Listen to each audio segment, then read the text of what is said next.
ভাইরা, বিশ্বনবী বলেন, আলা উখবিরুকুম বি আফদল দারাজা, আলা উখবিরুকুম বি আফদল মিন দারাজাতিস সিয়ামি ওয়াস সালাতি ওয়াস সাদাকা।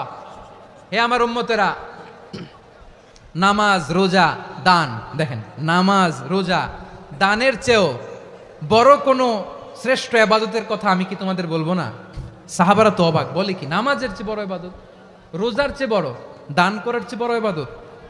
সাহাবীরা বললেন, বালা ইয়া রাসূলুল্লাহ। নবী বলেন, বিশ্বনবী বললেন, নামাজের চেয়েও বড়, রোজার চেয়েও বড়, যাকাতের চেয়েও বড়, সাদাকার চেয়েও বড় একটা ইবাদত আছে, আমি কি তোমাদের বলবো না? সাহাবারা বললেন, ইয়া রাসূলুল্লাহ, বালা, অবশ্যই বলবেন, সেটা কি? বিশ্বনবী বললেন, ইসলাহু যাতিল বাইন। দুইজন যখন ঝগড়া লেগেছে, তোমার দুই ভাই যখন ঝগড়া লেগেছে, এই দুইজনের মধ্যে বিরোধ মিটিয়ে মীমাংসা করে দেয়া হচ্ছে সবচাইতে সেরা কাজ।